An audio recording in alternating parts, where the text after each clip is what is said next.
Hey guys, எல்லாருக்கும் வணக்கம். என் பேர் அன்சர். இந்தியாலே வந்து தமிழ்நாட்டை த ஃபேக்டரி ஆஃப் இந்தியா அப்படின்னு சொல்றாங்களே, அது என்னதாப்பா காரணம்? என்னடா சொல்ற ஃபேக்டரி ஆஃப் இந்தியாவை எனக்கு தெரியவே தெரியாதுன்னா எனக்கே இந்த வீடியோ கிரியேட் பண்றதுக்கு முன்னாடி தான் தெரியும். ஸோ அதுக்கப்புறம் இந்த ஆர்டிக்கல், இந்த வீடியோஸ் இதை பத்தி படிக்கும் போது தான் எனக்கு தெரிஞ்சிச்சு இவ்வளோ விஷயங்கள் தமிழ்நாட்டில் இருக்கா. இதெல்லாம் தெரியாம தான் நம்ம தமிழ்நாட்டில் வேலை எல்லாமே சுத்திட்டு இருக்கோமா அப்படின்னு சொல்லி நிறைய பேத்துக்கு அந்த சிந்தனை வர மாதிரி தான் எனக்கும் சிந்தனை வந்துச்சு. ஸோ கண்டிப்பா இந்த வீடியோ முடிக்கும் போது தமிழ்நாட்டில் இவ்வளோ விஷயங்கள் இருக்கா அப்படிங்கிறது உங்களுக்கும் ஒரு புரிதல் ஏற்படும். இதை வச்சு நம்ம என்ன ட்ரை பண்ணலாம் அப்படிங்கிற ஒரு புரிதலும் ஏற்படும். அதையும் தாண்டி வந்து இந்தியாலே ரிச்சஸ்ட் ஸ்டேட் எது அப்படின்னு கேட்டீங்கன்னா தமிழ்நாடு 2வது பிளேஸ்ல இருக்கு. என்னடா சொல்ற ரிச்சஸ்ட் ஸ்டேட் ஆனாலும் வந்து ஒரு அப்பர் மிடில் கிளாஸ் போறதுக்கே வந்து அவ்வளவு கஷ்டப்பட்டு இருக்குன்னு ரிச்சஸ்ட் ஸ்டேட் அப்படிங்கிறனா தமிழ்நாட்டில் இருக்க அரசாங்கம் ரிச்சஸ்ட் அரசாங்கத்துக்கு வேலை பார்க்குறவங்களும் ரிச்சஸ்ட் ஆளுங்க, ஓகேங்களா. பட் வந்து அரசாங்கத்துக்கு தேவைப்படுற அந்த மக்கள், சாதாரண மக்கள் வந்து ரிச்சஸ்ட் கிடையாது. ஆனால் வந்து தமிழ்நாடு தான் இந்தியாவிலே 2வது ரிச்சஸ்ட் ஸ்டேட் அப்படின்னு சொல்லி தெரிஞ்சுக்கோங்க, ஓகேங்களா. ஃபர்ஸ்ட் இந்த ஃபேக்டரி ஆஃப் இந்தியா அப்படின்னு சொல்லி தமிழ்நாடு இப்பதான் சொல்றாங்களா அப்படின்னு கேட்டீங்கன்னா பலாயிரம் வருஷங்களுக்கு முன்னாடி இருந்தே சொல்லியிருக்காங்க. என்ன அப்படின்னு பாத்தீங்கன்னா 500 பிசில இருந்து 300 சிஇ வரையும் வந்து பாத்தீங்கன்னா இந்த வணிகம் அப்படிங்கிறது வந்து இந்த இந்தியாவில தமிழ்நாட்டு சைடுல வந்து ஓவரா நடந்திருக்கு. நம்ம ரோமன் சைட்ல இருக்கட்டும், இல்ல சைனா சைட்ல இருக்கட்டும், இங்கெல்லாம் வந்து தமிழ்நாட்டுல இருந்து நிறைய பொருட்கள் வணிகம் செய்யப்பட்டிருக்கு அப்படின்னு சொல்லி கண்டுபிடிக்கப்படுது.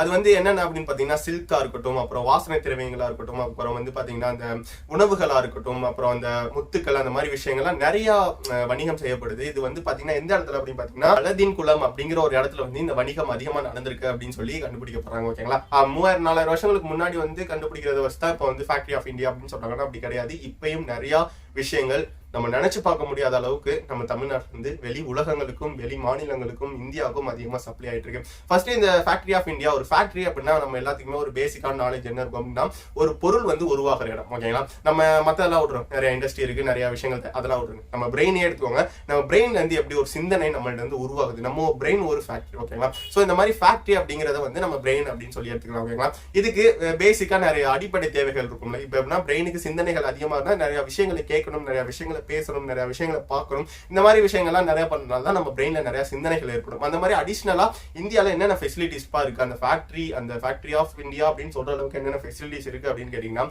ஃபர்ஸ்ட் வந்து பாத்தீங்கன்னா கோஸ்ட் லைன் பெல்ட் ரோட், ஓகேங்களா. இந்த கோஸ்ட் லைன் பெல்ட் ரோட் அப்படிங்கிறது இந்த கடலோரமா போற ரோடு தான், ஓகேங்களா. வேர்ல்ட்லே 3rd largest cost line belt road வந்து நம்ம தமிழ்நாட்டில் தான் இருக்கு. ஸோ இந்த கடலோரமா ரோடு போறதுனால என்னப்பா பயன் அப்படின்னு கேட்டீங்கன்னா இந்த கடலோரமா போறதுனால அங்க வணிகம் அப்படிங்கிறது அதிகம் நடக்கலாம். அதாவது கப்பல் மூலியமா தானே ஷிப்பிங் நிறைய பண்ணுவாங்க, பெரிய பெரிய பொருட்கள்லாம் வந்து ஷிப்பிங் மூலியமா தானே பண்ணுவாங்க.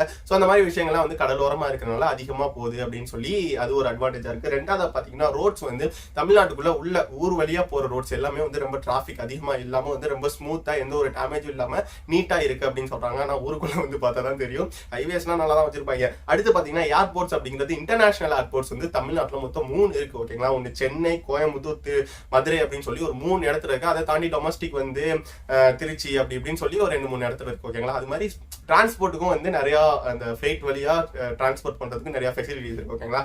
அடுத்து பாத்தீங்கன்னா போர்ட், துறைமுகம் அப்படிங்கிறது வந்து சென்னையிலயும் சரி தமிழ்நாட்டிலயும் சரி ஒரு 2-3 பெரிய துறைமுகங்கள் இருக்கு. சென்னையில வந்து நம்ம மண்ணடி பக்கத்துல ஒரு துறைமுகம் இருக்கு, அதுக்கடுத்து எண்ணூர்ல ஒரு பெரிய துறைமுகம் இருக்கு, அடுத்து வந்து பாத்தீங்கன்னா தூத்துக்குடியில ஒரு பெரிய துறைமுகம் இருக்கும். ஸோ வந்து துறைமுகம் அப்படிங்கிறது நிறைய இருக்கு. இதை தாண்டி வந்து இதுதான் பெரிய துறைமுகம். இந்த 3 துறைமுகத்துல ஒரு துறைமுகத்துல இந்தியாலேயே நிறைய அந்த கண்டெய்னர்ஸ், அந்த துறைமுகத்துக்கு எது முக்கியம், கப்பல் வழியா கண்டெய்னர்ஸ் தானே ஏற்றி விடுவாங்க. ஸோ அந்த கண்டெய்னர்ஸ் அளவுக்கு அதிகமாக வைக்கிறது வந்து இந்தியாவிலே 2வது பெரிய துறைமுகம் சென்னையில தான் இருக்கு அப்படின்னு சொல்றாங்க. அதை தாண்டி வந்து சின்ன சின்ன துறைமுகம் பாத்தீங்கன்னு வச்சுக்கோங்களேன், கடலூர்ல, நாகப்பட்டினம், அந்த மாதிரி இடங்கள்லாம் வந்து சின்ன சின்ன துறைமுகம் இருக்கு, ஓகேங்களா.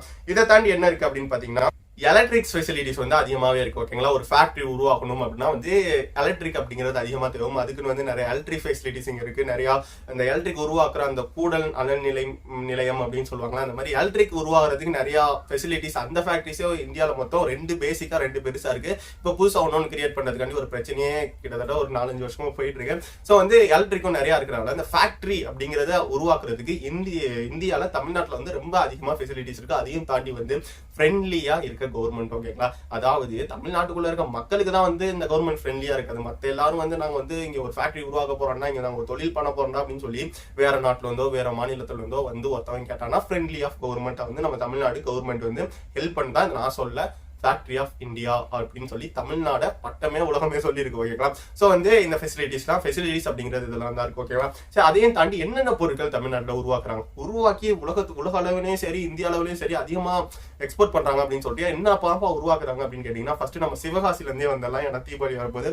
ஸோ சிவகாசில இருந்து இந்த பட்டாசும் இந்த தீக்குச்சியும் வந்து அதாவது எரிபொருளும் சரி நிறைய தயாரிச்சு உலக அளவுல எக்ஸ்போர்ட் பண்ணிட்டு இருக்காங்க.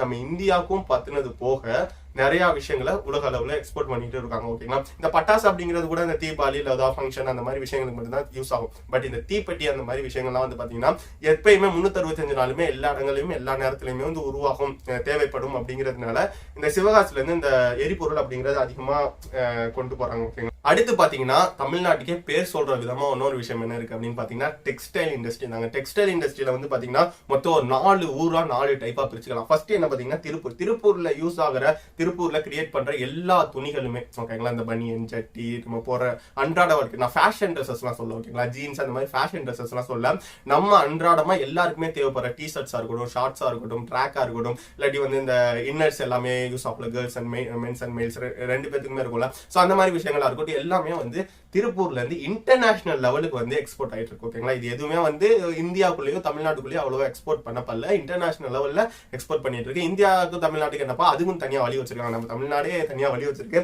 ரெண்டாவது பாத்தீங்கன்னா கரூர்ல இருந்து பாத்தீங்கன்னா இந்த டெக்ஸ்டைல்ஸ் மூலியமா நிறைய ஹோம் நீட்ஸ் ஓகேங்களா, ஹோமுக்கு தேவைப்படுற துணிகள் நிறைய. இப்போ வந்து ஒரு டேபிள் இருக்குன்னா டேபிள்ல துணி விரிக்கிறதா இருக்கட்டும், அது இதுன்னு சொல்லி லொட்டு லொஸ்குன்னு ஒரு அலங்கார பொருட்களா துணிகள்ல இருக்கும்ல. ஸோ அந்த மாதிரி ஸ்கிரீன் அந்த மாதிரி விஷயங்கள்லாம் வந்து கரூர்ல இருந்து இன்டர்நேஷனல் லெவல்லையும் சரி இந்தியா லெவல்லையும் சரி நிறைய எக்ஸ்போர்ட் பண்ணிட்டு இருக்காங்க.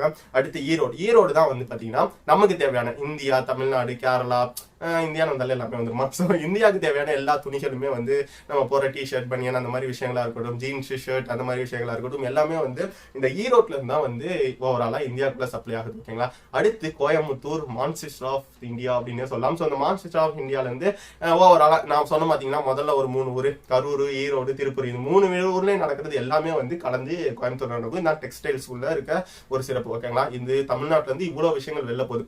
அடுத்து பாத்தீங்கன்னா ஆட்டோமொபைல்ஸ், மொத்தம் 5 டைப் ஆஃப் வெஹிக்கிள்ஸ் வந்து ஆட்டோமொபைல்ஸ்ல தமிழ்நாடு பெருசாவே விளங்குது. கிட்டத்தட்ட பாத்தீங்கன்னா இந்தியாவுக்கு மட்டும் தேவையான 30% ஆஃப் ஆட்டோமொபைல்ஸ் வந்து வெறும் தமிழ்நாடு, சென்னை தான் வந்து ஆட்டோமொபைல்ஸோட ஹப்னே சொல்றாங்க.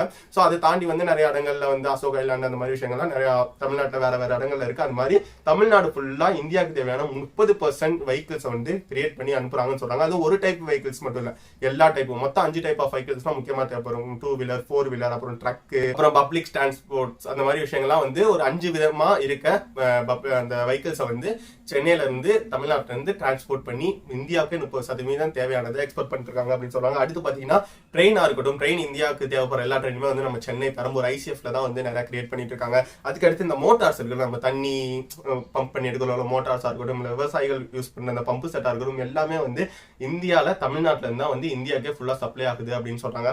ஸோ அதையும் தாண்டி பாத்தீங்கன்னா இந்த போன்ஸ் நம்ம யூஸ் பண்றோம்ல, போன் யூஸ் பண்றோம்ல, நீங்க எல்லாருமே பாத்துட்டு இருக்கீங்க. இந்த போன்ஸ் வந்து பாத்தீங்கன்னா மொத்தம் 6 வகையான போன்ஸ், 6 வகையான கம்பெனிஸை வந்து தமிழ்நாட்டுல இருந்து சப்ளை பண்றாங்க அப்படின்னு சொல்றாங்க. கிட்டத்தட்ட ஒரு 70 இந்தியாக்கே தேவைப்படும்ல, அதுல வந்து 70% போன்ஸ் வந்து தமிழ்நாட்டுல இருந்தா ஆர்ஜின் ஆகி போகுது. அதாவது பேர் பார்ட்ஸ் எல்லாம் வேற இடத்துல இருந்து வந்தாலும் அசம்பிள் ஆகி ஒரு இடத்துல இருந்து போறது வந்து பாத்தீங்கன்னா கிட்டத்தட்ட 6 கம்பெனிஸ்க்கு தேவையான போனை வந்து தமிழ்நாட்டுல இருந்தா எக்ஸ்போர்ட் பண்ணிட்டு இருக்காங்க அப்படின்னு சொல்றாங்க. அடுத்து பாத்தீங்கன்னா இந்தியாவிலே செகண்ட் ஹார்ட்வேர் கிரியேஷன், அதாவது வந்து பிரிண்டிங் மிஷினா இருக்கட்டும், இல்ல வந்து ஒரு டெஸ்க்டாப்பா இருக்கட்டும், இல்ல ஒரு பிசியா இருக்கட்டும், ஒரு ஈசியா இருக்கட்டும், ஒரு ஏசியா இருக்கட்டும், ஸோ எல்லாத்தையுமே வந்து தமிழ்நாட்டுல இருந்து second largest hardware creating hub அப்படின்னு சொல்லி தமிழ்நாடு தான் சொல்றாங்க. ஓகேங்களா, ஸோ இதெல்லாம் சொல்றாங்களே, இதுக்கெல்லாம் படிப்பு தேவைப்பா. இப்போ இவ்வளவு விஷயங்கள் பண்றாங்கன்னா எல்லாமே வந்து எஜுகேஷனும் இருக்கும். ஓகேங்களா, என்னதான் அனுபவமா இருந்தாலும் இப்போ எல்லாருமே டிகிரி சர்டிஃபிகேட் கேட்கறாங்களே, ஸோ இந்த எஜுகேஷன் இல்லாம இதெல்லாம் எப்படிப்பா சாத்தியம் அப்படின்னு கேட்டீங்கன்னா அதுக்கும் நம்ம தமிழ்நாடு வச்சிருக்கேன். நம்ம தமிழ்நாடு கவர்மெண்ட் நிறைய ஹெல்ப் பண்ணிருக்கேன். என்ன அப்படின்னு பாத்தீங்கன்னா மொத்தம் 37 யூனிவர்சிட்டி தமிழ்நாட்டில் இருக்கு அப்படின்னு சொல்றாங்க. ஒன்னும் இல்ல, ஒரு 10-15 கூட சரிப்பா, 10-15 37 யூனிவர்சிட்டி இருக்கு அப்படின்னு சொல்றாங்க. இந்த 37 யூனிவர்சிட்டியை தமிழ்நாடு வாரி வழங்கினால தான் நிறைய பேருக்கு ஒழுங்கான படிப்பு போக மாட்டேங்குது. இதெல்லாம் வந்து தமிழ்நாடு கவர்மெண்ட் ஹெல்ப் பண்ணிருக்காங்க அப்படின்னு சொல்றாங்க. ஒழுங்கான படிப்பு எதுவுமே கொடுக்க மாட்டாங்க. நினைச்சவன்லாம் ஒரு கொஞ்சம் காசு வச்சிருக்கானா, நான் வந்து கல்வி தந்தை ஆக போறேன் அப்படின்னு சொல்லிட்டு ஒரு யூனிவர்சிட்டி ஆரம்பிச்சிடறான், அதுக்கு நிறைய காசு உள்ள கொடுக்குறான். ஆரம்பிச்சுக்கோ, ஒரு யூனிவர்சிட்டி தானே அப்ரூவ் கொடுக்குறேன்னு கொடுத்துறாங்க. ஸோ இந்த மாதிரி கிட்டத்தட்ட 37 யூனிவர்சிட்டி இருக்கு அப்படின்னு சொல்றாங்க. அதுக்கடுத்து பார்த்தீங்கன்னா இதுதான் ரொம்ப முக்கியமான விஷயம், 552 இன்ஜினியரிங் காலேஜ் தமிழ்நாட்டில் மட்டுமே இருக்கு. ஸோ 552 அப்படிங்கிறது ரொம்ப பெரிய நம்பர், ரொம்ப பிக் நம்பர். ஒரு ஸ்டேட்டுக்கு ஒரு 3-4 காலேஜ்னு வச்சாலே வந்து ஒரு 150 முடிஞ்சிடும். 552 அப்படிங்கிறது பெரிய காலேஜ். சில காலேஜ் எல்லாம் வந்து ஒரு காலேஜுக்கு ஒரு கிளாஸ்ல வந்து ஒரு டிபார்ட்மெண்ட் ஒரு கிளாஸ்ல வந்து 50 பேர் வந்து உட்கார நிலைமைங்கன்னா அதுல 2 பேர் தான் உட்காந்துருக்காங்க. அந்த அளவுக்கு வந்து இன்ஜினியரிங் காலேஜ் அதிகமா இருக்கு. நம்மளுக்கு தான் தெரியும், அதாவது தமிழ்நாட்டுக்குள்ள இருக்கவங்களுக்கு தான் தெரியும் இன்ஜினியரிங் வச்சா ஒரு வேலைக்கும் ஆகாது, இன்ஜினியரிங் காலேஜ்லாம் இன்ஜினியரிங்லாம் ஒரு மேட்டராடா அப்படிங்கிற அளவுக்கு இப்ப நிலைமை போயிட்டு இருக்கு. ஆனா வெளிநாட்டுல அப்ராட்ஸ்ல என்ன தெரியுமா நினைச்சிருக்காங்க, பரவாயில்லப்பா தமிழ்நாட்டுல வந்து அவ்வளவு இன்ஜினியரிங் காலேஜ் இருக்கு, அவ்வளவு ஹப் இருக்கு, ஸோ வந்து இங்க வந்து எஜுகேட்டட் பீப்புள் நிறைய வருவாங்க ஃபியூச்சர்ல அப்படின்னு நினைச்சிட்டு இருக்காங்க. ஆனா நமக்கு மட்டும் தான் தெரியும் சொந்த ஊர்ல தக்காளி சட்னி அரைச்சிக்கிட்டு இருக்குது. ஸோ வந்து 552 இன்ஜினியரிங் காலேஜ் இருக்குன்னு சொல்றாங்க. அதையும் தாண்டி ஐஐடி மெட்ராஸ் வந்து சென்னையில் இருக்கு. அதையும் தாண்டி பார்த்தீங்கன்னா மெட்ராஸ் யூனிவர்சிட்டி, அண்ணா யூனிவர்சிட்டி அப்படி இப்படின்னு சொல்லி நிறைய எஜுகேஷன் சென்டரும் வந்து இந்தியாவில் இருக்கு. எஜுகேஷனும் குறையில்லாம தான் வச்சிருக்காங்க. இதையும் தான் வந்து ஒன் ஆஃப் த ஃபேக்டரி, ஓகேங்களா. எஜுகேஷனும் ஒன் ஆஃப் த ஒரு இதுதானே, அதாவது ஒரு தரமான ஒரு ஆட்களை படிப்பு மூலியமா உருவாக்கி அமுச்சு விட்டாதான் மற்ற உலகத்துக்கும் சரி நம்மளுக்கும் சரி ஒரு டெவலப்மெண்ட் அப்படிங்கிற நடக்குள்ள. அது மாதிரி எஜுகேஷனும் நல்ல ஒரு டெவலப்பா கொண்டு போற ஒரு ஸ்டேட்டா தான் வந்து இந்தியா தமிழ்நாடு இருக்கு, ஓகேங்களா. இதை தாண்டி லாஸ்ட்டுக்கு முன்னாடி டூரிசம், ஓகேங்களா. லாஸ்ட் ஒரு பெரிய ஆப்பாவே இருக்கு. லாஸ்ட்டுக்கு முன்னாடி வந்து டூரிசம் அப்படிங்கிறது பாத்தீங்கன்னா கிட்டத்தட்ட 60-70% வந்து ரிலீஜியன் பேஸ்டா வந்து தமிழ்நாட்டில் டூரிசம் இருக்கு. அந்த டூரிசம் பார்க்கவே நிறைய நாடுகள்ல இருந்து வந்திருக்காங்க. வந்து இந்த டூரிசம் அப்படிங்கிறது தமிழ்நாட்டில் அதிகமா இருக்கு, ஓகேங்களா. 70% வெறும் ரிலீஜியன் மூலியமாவே ஒரு டூரிசம் இருக்கு. அப்போ அப்படி என்னப்பா ஒரு ஊரு அப்படிங்கிற மாதிரி நிறைய வெளிநாட்டு மக்கள் வந்து இங்க பாக்குறாங்க. அது எல்லாத்துமே முடிஞ்சிருக்கு. இது நம்மளுக்கு ஒரு பெருமையும் கூட, ஓகேங்களா. இதான் வந்து நம்ம வந்து இவ்வளவு பெருசா தயாரிச்சிட்டோம், இவ்வளவு பெருசா இது பண்ணிட்டோம் அப்படின்னாலும் ஒரு ரிலிஜியன் பேஸ்ல ரொம்ப காலங்களா ஒரு விஷயத்தை பாதுகாத்துட்டு வரும், ஒரு கோயிலை பாதுகாத்துட்டு வரும், ஒரு கல்லை பாதுகாத்துட்டு வரும் அப்படின்னு சொல்லி நிறைய விஷயங்களை நம்ம பாதுகாத்துட்டு வர்றது நமக்கு ஒரு பெருமையா தான் இருக்கு. அடுத்து பாத்தீங்கன்னா ஹில் ஸ்டேஷன் அப்படிங்கிறது நிறைய இருக்குது. ஊட்டி, கொடைக்கானல், மேகமலை அப்படிங்கிறது நிறைய இருக்கு. இந்தியாவிலேயும் தமிழ்நாட்டில் தான் வந்து பாத்தீங்கன்னா வேர்ல்ட்லேயே ஆசியாலேயே வந்து 2வது பிக்கஸ்ட் மெரினா பீச் இருக்கு அப்படின்னு சொல்றாங்க. ஸோ வந்து இந்த டூரிசம் அப்படிங்கிறதுக்கு குறை இல்லாம தமிழ்நாடு வச்சிருக்கு. லாஸ்டா ஒன்று ஆப் இருக்குன்னு சொன்னீங்க, என்ன பார்க்காது அப்படின்னு கேட்டீங்கன்னா விவசாயிகள், அக்ரிகல்ச்சர் அப்படிங்கிறது கொஞ்சம் காலகட்டத்துக்கு முன்னாடி நம்ம ஒரு 20 வருஷங்களுக்கு முன்னாடி ரொம்பலாம் போகணும், ஒரு 20 வருஷங்களுக்கு முன்னாடியுமே இந்தியாவோட முதுகெலும்பே விவசாயம் அப்படின்னு தான் சொல்லி பேசப்பட்டு இருந்தாங்க. பட் இப்ப விவசாயம் அப்படிங்கிறது சுத்தமா அழிஞ்சிருக்கு. இப்ப நான் அந்த வீடியோ பேசிட்டு இருக்கேன் இன்னைக்கு நைட், அதாவது இன்னைக்கு பாத்தீங்கன்னா 15 அக்டோபர் 14 நைட் வந்து பாத்தீங்கன்னா டெல்லியில ஒரு விவசாயம் வந்து தூக்கிட்டு போய் அடிச்சு அவங்க கையெல்லாம் வெட்டப்பட்டு கால்லாம் வெட்டப்பட்டு, அதுக்கு என்ன காரணம் அப்படின்னு பாத்தீங்கன்னா விவசாயிகள் போராட்டம் பண்ணிட்டு இருக்கும்போது விவசாயிகளுக்குள்ளேயே சண்டை வந்துச்சு ஒரு புக்குனால அப்படின்னு சொல்லப்படுறாங்க. சோ இந்த மாதிரி விவசாயிகளுக்கு தேவையான சரியான ஒரு உரிமை, சரியான ஒரு அங்கீகாரம் இந்த நாடு கொடுக்க மாட்டேங்குது. சோ நம்ம இவ்வளவு பெரிய ஒரு இண்டஸ்ட்ரியில எல்லாம் பெரிய வளர்ந்துகிட்டே வந்தாலும் ஆனா நம்ம விவசாயிகளை மதிக்க மாட்டோம். ஸோ நம்மளுக்கு சோறு போடுறவங்க நம்ம மதிச்சாதான் வந்து நம்மளோட வாழ்க்கை தரம் உயரும் அப்படின்னு சொல்றாங்க. ஸோ வந்து நம்ம என்னதான் வந்து இண்டஸ்ட்ரியில இவ்வளவு காட்டன் தயாரிக்கிறோம், இவ்வளவு போன்ஸ் தயாரிக்கிறோம், இவ்வளவு ஹார்ட்வேர்ஸ் தயாரிக்கிறோம், இவ்வளவு எஜுகேஷன் பீப்புள்லாம் கிரியேட் பண்றோம் அப்படின்னாலும் சோறு இருந்தா தானே இவங்கெல்லாம் வாழவே முடியும். ஸோ இதையும் தாண்டி வந்து பாத்தீங்கன்னா இந்த கெமிக்கல் ஃபேக்டரி அப்படிங்கிறது கிட்டத்தட்ட 50க்கும் மேற்பட்ட ஃபேக்டரி இந்தியாவில் இருக்கு, ஓகேங்களா. அதையும் தாண்டி வெப்பன்ஸ், புல்லட் அந்த மாதிரி விஷயங்கள்லாம் இருக்கு. ஸோ இவ்வளவு விஷயங்கள் இந்தியாவில் யாரு பர்மிஷன், யாரை கேட்டு கொடுத்தாங்க? என்னடா சொல்ற, இவ்வளவு பர்மிஷன் இருக்கு, இவ்வளவு இருக்கு, இந்தியாவுக்கும் தமிழ்நாட்டுக்கும் நல்ல ஒரு டெவலப்மெண்ட் தான்டா அப்படின்னு கேட்டீங்கன்னா இவ்வளவு விஷயங்கள் கிரியேட் பண்றது கழிவு நீர் அப்படிங்கிறது எல்லா இடத்துல இருந்தும் ஒன்று லீக் ஆகும், ஓகேங்களா. எதுவுமே வந்து சுத்தத்தை மட்டுமே கொடுக்கும் அவசியமே கிடையாது, கொடுக்கவும் கொடுக்காது, அசுத்தத்தையும் கொடுக்கும். அந்த அசுத்தத்தை எல்லாம் எங்க போய் கலக்குறாங்க? தமிழ்நாட்டு மண்ணுல தான் கலக்குறாங்க, தமிழ்நாட்டு ஆற்றுல கலக்குறாங்க, தமிழ்நாட்டு தண்ணியில கலக்குறாங்க. ஸோ இந்த மாதிரி இவ்வளவு எக்கச்சக்கமா நீ என்ன வேணாலும் கிரியேட் பண்ணிக்கோ, நீ என்ன எந்த கம்பெனி வேணாலும் ஆரம்பிச்சுக்கோ, எனக்கு தேவையான காசை பண்ணு கொடுத்துரு அப்படின்னு சொல்லி நிறைய விஷயங்கள் இங்க ஊழல் பேர்ல நிறைய நடந்துகிட்டு இருக்கு. அதனால அக்ரிகல்ச்சரை மறந்தே போயிடும். இதுல ஒரு ஆச்சரியப்படுற விஷயம் அப்படிங்கறத தவிர்த்து ஒரு துக்கப்படுற விஷயம் என்ன அப்படின்னா இந்த ஃபேக்டரிஸ் எல்லாமே உருவாக்கப்படுது, இது எல்லாமே விவசாய நிலங்கள்ல உருவாக்கப்படுது. இந்த விவசாய நிலங்களை தரிசு நிலம் அப்படிங்கறது தரிசு நிலமா காட்டுறதுக்கு நிறைய ஊழல்களும் நடந்துகிட்டு இருக்கு. ஸோ விவசாயிகள் முடிஞ்ச அளவு போராடிக்கிட்டு தான் இருக்காங்க. நம்மளும் அவங்களுக்கு தேவையான போராட்டத்துல நம்ம ஒரு சப்போர்ட்டா இருப்போம் அப்படின்னு சொல்லிட்டு நான் நம்புறேன். நம்ம வெறும் சாப்பிடும்போது டிவி பார்த்துக்கிட்டோம் இல்ல அந்த மாதிரி விஷயங்களை தவிர்த்து சாப்பிடும்போது இது யாரால உருவாச்சு, இவங்க எவ்வளவு கஷ்டப்பட்டிருக்காங்க அப்படின்னு சொல்லி இந்த வேளாண் திருத்தம் சட்டம் வேற இப்போ புதுசா வந்திருக்கு, புதுசா இல்லாத ரொம்ப பல்சா வந்திருக்கு. அந்த மாதிரி விவசாயிகளுக்கும் முடிஞ்சா சப்போர்ட் நம்ம பண்ணுவோம் அப்படின்னு சொல்லிட்டு நான் ஒரு வீடியோவை முயற்சியா போடுறேன். நீங்களும் கண்டிப்பா ஏதாவது ஒரு முயற்சி பண்ணுவீங்க அப்படின்னு சொல்லிட்டு நான் நம்புறேன். முயற்சி பண்றேன் அப்படின்னா கீழே நான் முயற்சி பண்றவா ஆன்சரு அப்படிங்கிற மாதிரி கீழே கமெண்ட் பண்ணி விடுங்க. இதோட நாளைக்கு நான் உங்களுக்குள்ள இன்னொரு வீடியோ வந்து பார்க்கறதோட சட்ட சாத்திட்டு பாய். இதே மாதிரி வேற ஏதாவது டாபிக்கோ வீடியோ பேசணும்னு கீழே கமெண்ட் பண்ணுங்க, இன்ஸ்டாகிராம் டிஎம் பண்ணுங்க. Love you all.